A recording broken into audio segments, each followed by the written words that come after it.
Need some food for thought? We brought CEO of adaptive fashion brand Unhidden, Victoria Jenkins, and Global Partner Solutions Lead at Microsoft, Orla McGrath, together to have a chat over lunch. They talked about digital ableism, access needs, and employment. So the first question I was going to ask you, if that's okay, tell us a bit more about your early career and your entry into fashion. Early career, I graduated in 2008 into a recession. And I spent the first year interning with a really creative designer. And then I was a pattern cutter for a bit. And then fell into being a garment technologist, which is like a clothing engineer. So literally how clothes fit, what they measure, how they're finished, all the things sort of that go into taking them into mass production. And worked for suppliers that sold to high street brands. Then I went to brands and did sort of a few big ones in a row before going freelance. But then it was then as you were establishing yourself in your career in your mid-20s that you learned that you were I had this undiagnosed ulcer burst and I had life-saving surgery. And then because of all the surgeries I've had, I've got obviously a lot of chronic pain. So there's a whole lot of things going on in there. So what was that, do you mind me asking, what was that experience like as you were in your mid-20s dealing with these diagnoses, but also establishing your career and working in fashion, which is a really busy and intense industry? It is. It was hard. I think I'd medically burn out once a year as well. And I was still always trying to get back, thinking, that's what was wrong, so now I'll just get better, rather than actually getting worse over time, which was difficult because, sort of try to pretend that it's not happening. Obviously, when you're working in companies that don't particularly like or encourage time off, it was really difficult. There was a lot of using holiday for hospital appointments or just not having holiday. And then obviously eventually taking time off work, being told you're impacting the team, and, trying your best not to impact the team, which usually meant overworking to prove that your health isn't a problem and then ending up sicker anyway. What do you think your employer or employers could have done to help you and make that work environment better and more inclusive for you? Some of them were good.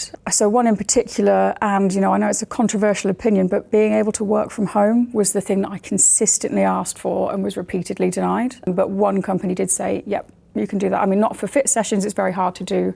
Other than that, I was able to work from home, and they would let me come in a bit later and or leave a bit earlier, so that, because I had quite a long journey to this particular place, then by the time I get to work, I'm already in pain and exhausted.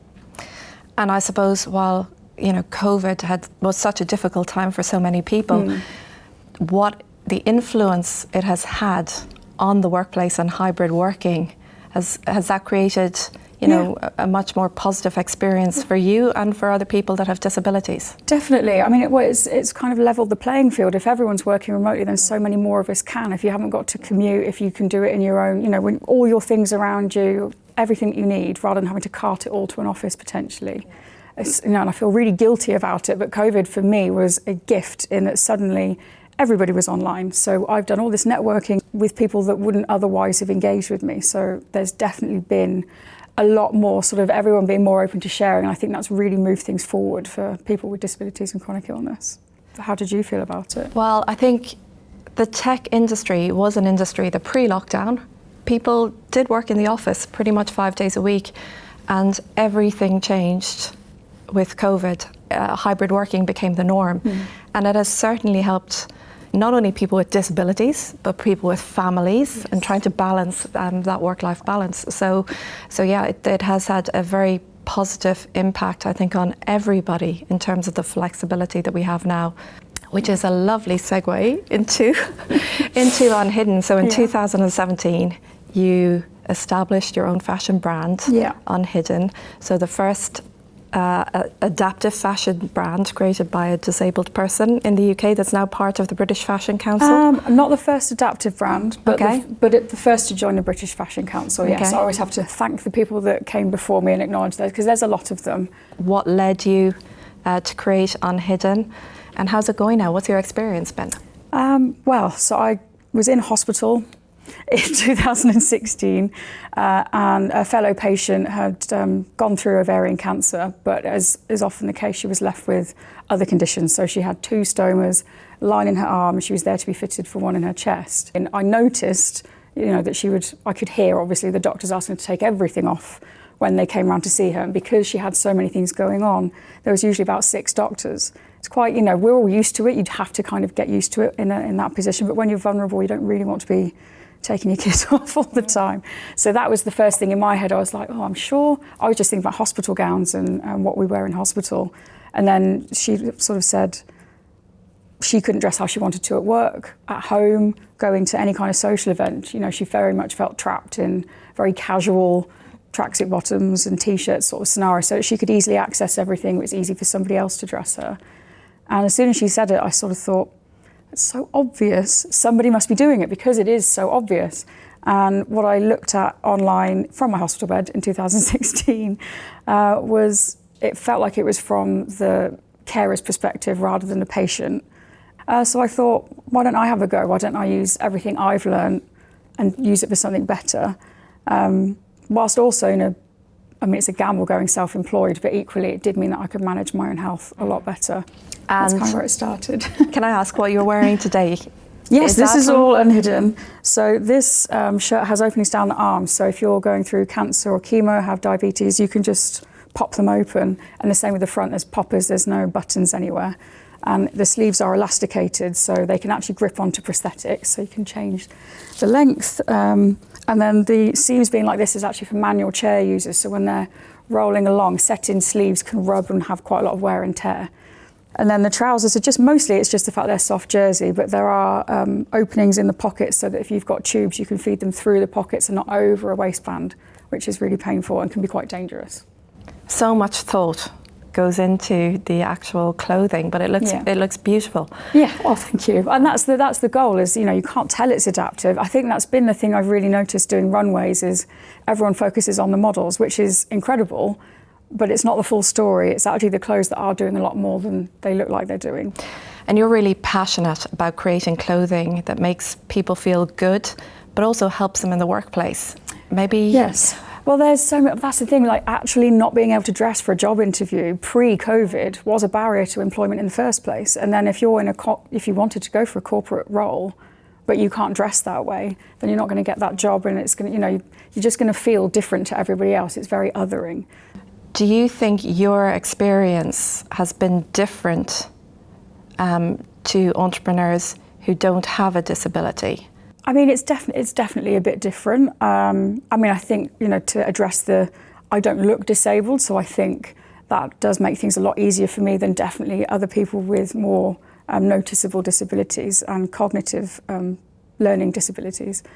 But I think we all have the same problem in financing. I went on Dragon's Den and they were very nice, didn't invest, but off the back of that, thankfully, a few other people disagreed with them, which is where my main investment actually came from. Digital ableism is something that I come up against a lot. And even in the campaigns that I've done with bigger brands, they've remarked that whenever they mention disability in their social media, the post doesn't do nearly, like it's literally sunk, like it's just been repressed, versus, and the same with ethnicity.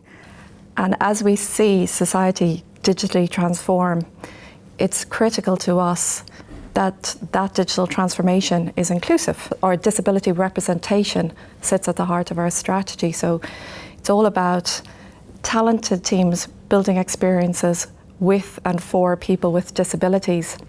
But I think the problem with tech, if it's not built in and it's an added cost, then we have to pay the disability tax. We have to pay the extra thing for the things that we need.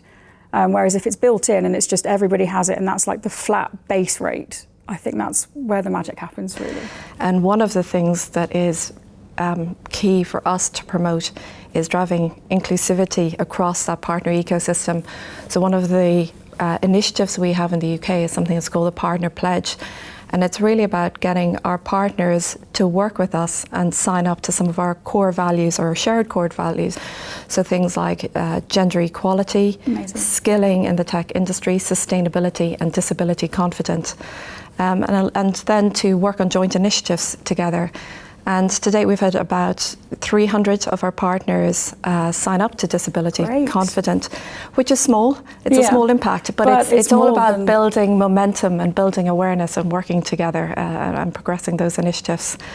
we mandate that every person in Microsoft, all 220,000 Microsoft employees, undertake disability training, just to learn and raise our awareness about disability, what it is, including mental health disabilities, sensory disabilities, neurodiversity.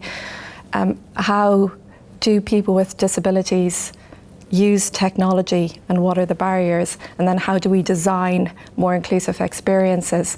And then we take that out to our partner ecosystem as well. So I think we are seeing much more awareness and much more demand from our customers as well, because they're looking to design inclusive physical and digital environments.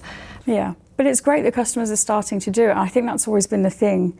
I think, you know, including with fashion, it's just not thinking that they can ask and not sort of daring to challenge, especially really big brands. And I think that's changing, which is great. What would your message be to employers?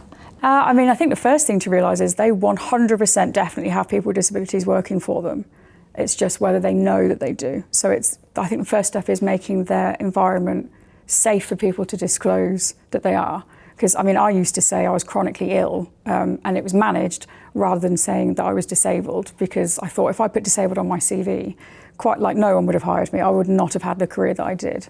But also, like you mentioned earlier, that making things accessible, it's not just for people with disabilities. Rather than sort of saying it's all just about disabilities, once you start, and my favourite thing to say is asking everybody, what are your access needs? And just normalise asking that. Because you never know what's going on in someone's life. But if they feel safe to say, mentally not having a good day, and you can give them the option of working from home, then, you know, they're going to remember that. And people are far more loyal, I think, when they're treated well. You know, people work for people, and I think it's always that toxic workplace environment that leads to high turnover. I think there is growing data on not just the productivity but the profitability of businesses that have disabled people working within them, especially in positions of leadership, because we're very creative problem solvers. We have to creatively think just to get out of the front door. So we're, you know, very good at that. You know, I think the mistake is to think that it's a cost and an extra cost to train us. And in some cases, yes, there is that cost, but we might end up working for longer for you, and there's less likelihood that we're going to leave to go somewhere else if we feel safe and supported. Yeah. But I think your point as well, that if employers build and design inclusive services, products, environments, experiences, it doesn't just benefit disabled people, it benefits everyone and makes everyone more productive and happy in the environment. So what would you say is your favourite thing that Microsoft has done around accessibility and inclusion? I think one of the things we have coming up in a few weeks is Inspire, which is our global partner event. And as part of Inspire, we have our Partner of the Year awards. And one of our big awards is the Inclusion Changemaker Award. And that is about really spotlighting those partners who are building inclusive products and services and really showcasing them to the world and then helping drive, you know, momentum around our partner ecosystem in building more inclusive products and services. Fantastic. What's been one of your favourite experiences, like a direct, I don't know, I suppose like a consumer or somebody that works at Microsoft, like something that Microsoft did that made them feel empowered? Like, have you got any stories about that?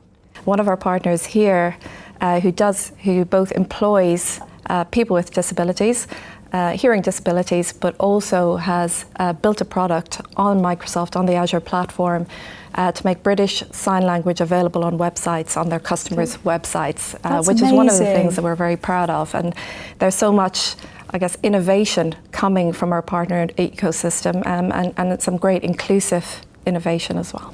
What do you feel are the benefits of employing disabled people? For me, it's all about the diversity of thought and experience, because we can then channel that into the products that we design and build for our customers. If we employ all of the same people with the same types of backgrounds and experience, we never get that challenge and that diversity. Yeah, exactly. So good to hear you say that. And I think, like, I'm finding now, because I'm predominantly all of my part-time hires, all of the hires that I have now, everyone's got a disability. It's just a bit kinder as well. Like we're all in the same boat together, but we do all approach things differently because we all have different disabilities as well.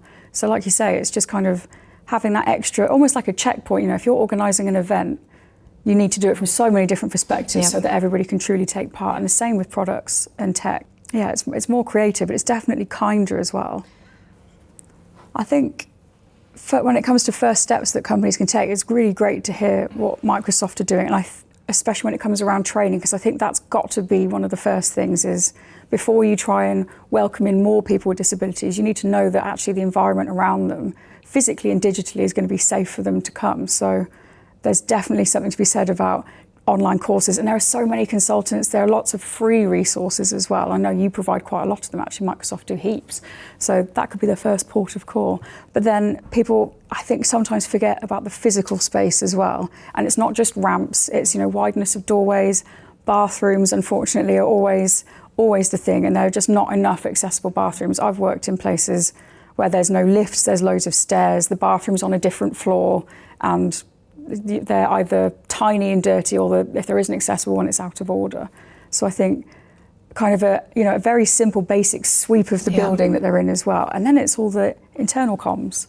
Like Teams has captions on it, and I've seen some incredible brands they've had like mental health first aiders in a call that's like a webinar about things. So I think that's an incredible step forward. So how do you think, what would you say people should do as a first step as a company that does do and create a lot of the first steps they can take? One of the things I think that employers can do as a first step is simply have the willingness and the openness and the confidence to have that conversation with their employees about what needs to change in the physical and the digital work environment. 1 in 4 people in the US, 1 in 5 people in the UK have a disability, which means in every work environment there are already people with disabilities, and just understanding and learning from their experiences and how we can improve their experiences is a very good first step.